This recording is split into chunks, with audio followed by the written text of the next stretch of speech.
네, 빅터뷰 시간 오늘도 저희가 알차게 준비했습니다. 예측과 감정, 일시적인 그 흐름이 아니라 큰 틀을 보면서 데이터에 기반해서 시장 보시는 분과 이야기 나눠보려고 합니다. 강한국 작가님 모시겠습니다. 어서 오십시오. 안녕하십니까. 안녕하세요. 저희 오랜만이죠, 작가님. 올해는 처음입니다. 맞아요, 맞아요. 그죠. 2026년이 됐습니다. 저희 처음 인터뷰 진행한 게 벌써 몇 년 전인가요? 한 3년 되지 않나요? 3년? 4년? 시간이 진짜 많이 지났어요. 그렇습니다. 그 사이에 막 트렌드도 많이 지났고요. 저희가 작가님 시기마다 네. 특정 자산에 조금 집중해서 거기에서 어떻게 하면 우리가 부자가 될 수 있는지 항상 이야기를 했잖아요. 2026년이 됐습니다. 특정 자산은 뭐가 될까요? 한국 주식 아닐까요? 한국 주식? 자산 배분을 하기는 하는데 그 중에서 그래도 가장 이제 좋아 보이는 게 한국 주식이죠, 아무래도. 근데 지금이 4월이잖아요. 그리고 저희가 뭐 통상적으로는 세린메이라는 말도 있고 그리고 저희가 항상 얘기했던 50지옥이 있는데 그러면은 4월 달의 고점 그리고 이후에 11월, 12월의 고점을 작가님 보시는 걸까요? 사실 올해는 그 50지옥이라는 게 안 올 것 같습니다, 왠지. 안 오는 해도 있어요? 사실 그러니까 제가 11사 천국 50지옥이라는 말을 만들어냈는데 천국과 지옥이 좀 바뀐 것 같고요, 요번에는. 올해는 그럼 우리 천국에만 있어요? 사실 근데 4월까지가 그렇게 완전히 천국이라고 볼 수가 없었기 때문에 지금 천국이 오는 것 같아요. 그러면 1, 2월 좋았으니까 올해는 3월 지옥만? 트럼프 대통령이 하는 패턴이 늘 좀 일관적이더라고요. 6년 차가 되시니까 대충 패턴을 읽을 수 있을 것 같아요. 이분이 1분기에 뭔가 아주 위대한 일을 하려고 하십니다. 충격을 막 주는데 그래서 그 트럼프 대통령 때는 2월, 3월이 가장 최악이더라고요. 특히 3월이 최악이에요. 그러니까 6년 집권을 하셨는데 5번 주식이 떨어지셨고요. 그 중에서 많이 떨어진 적도 꽤 자주 있었습니다. 이분이 17년에 집권하실 때도 뭐 이민자들을 막고 그러니까 캐나다와 멕시코 압박을 주고 뭐 이랬거든요. 근데 그때까지만 해도 사람들이 새로운 대통령님이 농담을 하시네 허허허 해가지고 막 웃었거든요 그때. 그래가지고 그때는 쇼크가 크지 않았는데 다음에 18년에 오셔가지고 중국을 막 패기 시작했어요. 니네들 관세를 내 알루미늄 철강 퍽퍽퍽 이렇게 했고요. 그 다음에 19년은 별탈 없이 넘어갔는데 20년에 또 코로나가 왔었죠. 그건 트럼프의 책임은 아니었고요. 근데 또 25년 집권 하시자마자 또 관세 얘기를 시작했어요. 그래서 2월, 3월 그때 공포가 왔고 4월 10일에 저점을 찍었고 올해는 또 이란에서 전쟁을 또 벌이셨네요. 그래서 그것도 이제 얼추 끝나가는 것 같기는 한데 늘 하는 패턴이 비슷해요. 그렇게 1분기에 또 이제 본인의 이제 하고 싶은 거를 열심히 하신 후에 우리 채권 금리가 4.5%까지 갔네. 이거는 우리가 못 버티잖아. 야 스톱 해가지고 타코를 하시는 게 그게 어떻게 보면 이상적인 패턴이 돼버렸어요. 그래서 작년도 그렇고 올해도 그렇고 한 3월 말 4월 초에 금융시장은 저점을 찍고 올라가기 시작했죠. 그러면 트럼프 대통령 일기 때는 언제가 가장 수익률이 좋았어요? 그러니까 저도 그래서 최근 6년 동안의 그 기절성 패턴을 연구해 본 결과 2월, 3월에 늘 바닥을 찍고 보통 한 4월부터 연말까지는 계속 좋아요. 8월에서 10월까지는 어느 정도 좀 쉬어가는 분위기이고 근데 쉬어간다 하더라도 많이 빠지는 게 아니라 횡보 정도? 이국 다시 연말에 올라가는 거. 그게 이제 일상적인 패턴이 돼버렸어요, 그냥. 그러면은 올해 같은 경우는 이벤트가 있잖아요. 미국에서도 선거가 그 시기쯤 있으니까 조금 더 다른 패턴도 그릴 수 있을까요?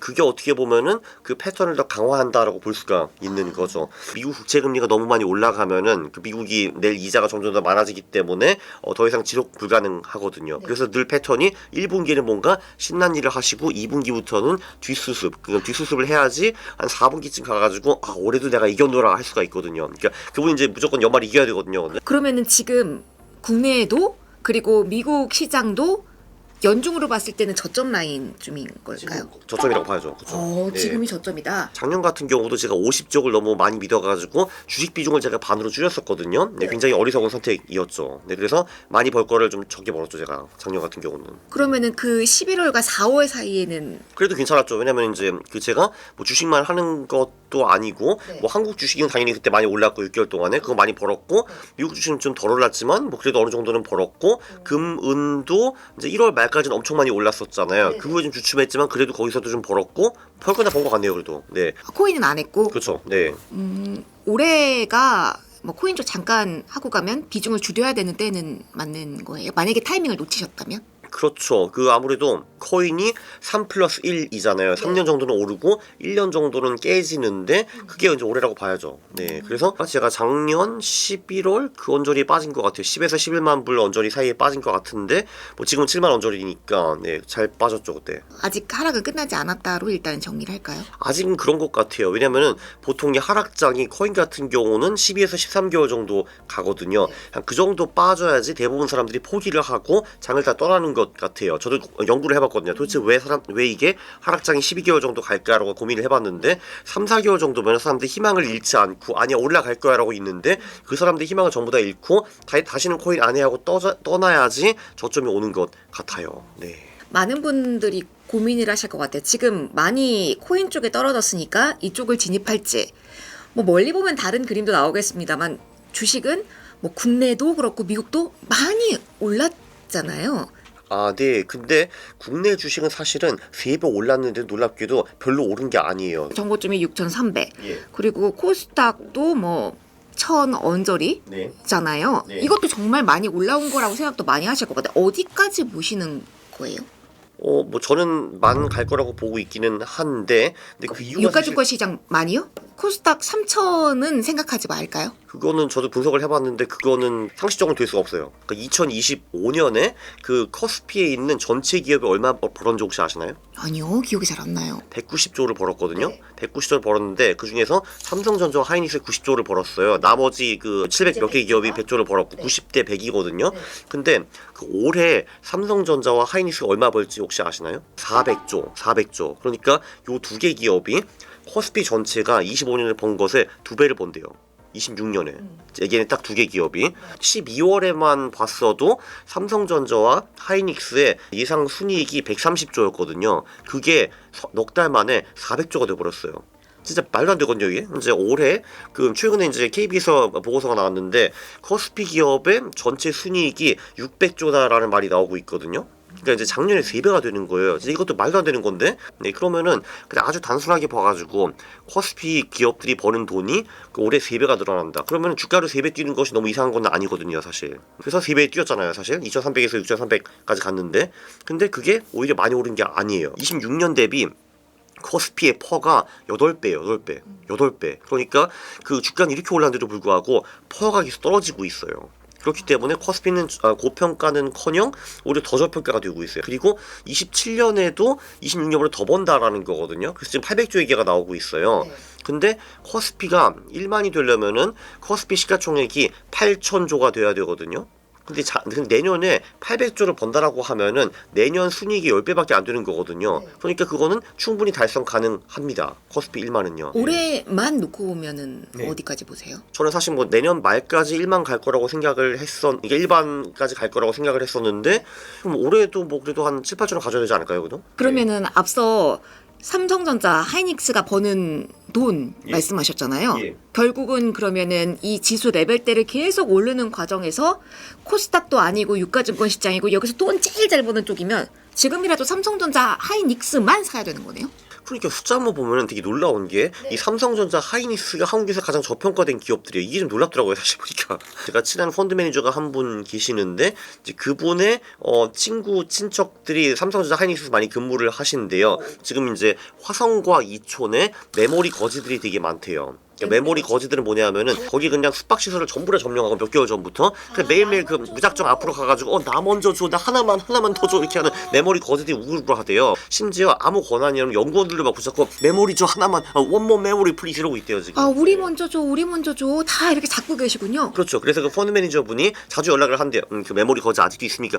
네 아직도 계십니까? 오케이 그럼 아직은 괜찮다. 이런 거죠. 근데 네. 이렇게 잘 됨에도 우리가 지금 반도체 투자를 함에 있어서 네. 뭐 낙수효과 이야기도 하잖아요. 뭐 장비, 삼성과 연결고리 있는 기업. 거기도 당연히 돈이 엄청 많이 흘러가죠. 네. 그럼 코스닥에 있는 기업들 아니면 코스피에서도 사이즈가 큰 반도체는 들어가도 되는. 코스닥 같은 경우는 그 반도체 업체가 제가 알기로 리노공업인가 그거 하나밖에 없고 나머지는 전부 다 커스피에 상장이 되어 있던데요 보니까. 코스닥에 그 뭐 톱10, 톱20 기업 봐가지고 반도체 기업이 그렇게 많지는 않잖아요. 전부 다 이제 나머지는 다 꿈파리 기업들이니까. 2차 전지? 바이오가 많죠. 네, 그죠. 네. 코스피는 굉장히 긍정적으로 보고 있고요. 그 왜냐면은 삼성전자와 하이닉스가 26년, 27년에 벌 돈이 점점 더 늘어나고 있거든요.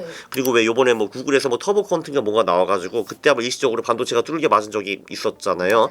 근데 제가 몇 달 전에 AI한테 비슷한 걸 물어본 적이 있어요. 야, 50년대에는 컴퓨터가 이렇게 컸는데 지금은 그 컴퓨터보다 10억 배 좋은 컴퓨터가 핸드폰에 들어가 있잖아.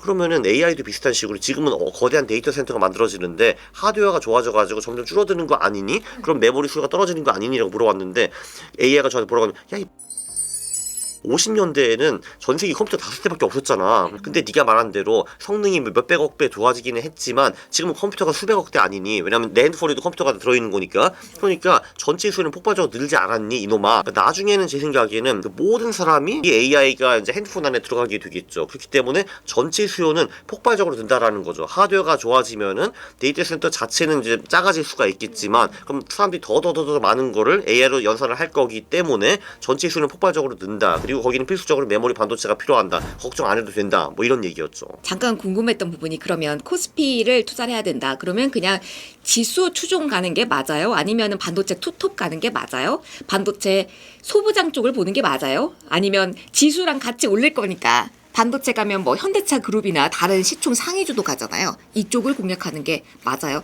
요즘은 작가님 너무 복잡하더라고요. 사실 저는 그냥 거의 단순하게 그 지수만 하고 있거든요. 그 정도만 해도 충분하기는 하고 왜냐면 사실 이게 그 이제 AI가 지금 저는 이제 5세대로 나뉜다고 보고 있거든요. AI 1세대가 그 칩, 삼성전자 하이닉스가 하는 거 그리고 그 밑에 있는 그 반도체 헬퍼들이 있고 그다음에 이제 2세대가 전력기기 쪽이거든요. 왜냐면 이제 데이터 센터 관련된 모든 인프라 이게 사실 한국이 그렇게 강하지는 않은데 근데 한국보다 강한 기업들이 2030년까지 숫자가 꽉 차 있어가지고 한국에도 어부지리로 기회가 엄청나게 오고 있고요. 그 다음에 이제 3세대가 전력과 이제 원자재 쪽인데 좀 원전 쪽에 한국이 엄청나게 강하거든요. 그래서 이쪽까지는 한국이 엄청난 베네핏을 보고 있고 그 다음에 4세대가 이 AI를 제조업에 접목해가지고 폭발적인 그 생산성이 나오는 거 이거는 근데 한국이 못 먹을 것 같고 이쪽은 왠지 중국이 먹을 것 같고요. 그리고 5세대가 AI 플랫폼들 왜냐면 사실 우리가 지금 시간을 가장 많이 보내는 게 온라인 플랫폼이잖아요. 뭐 넷플릭스, 인스타그램, 뭐 저기 유튜브 뭐 이런 데인데 그 AI 플랫폼을 누가 잡느냐 그 게임이 결국은 진짜 승자를 이제 가르는 그 게임이 되겠는데 그건 아마 미국이 먹겠죠. 우리는 그 AI 인프라 쪽에서는 굉장히 강하다고 볼 수가 있고요.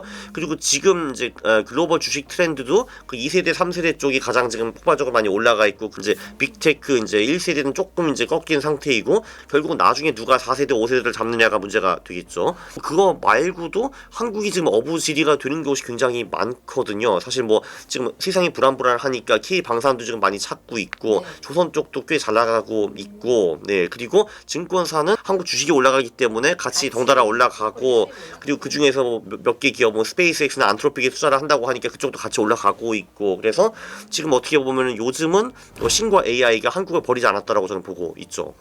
그러면 올해가 부자들 기회의 해예요?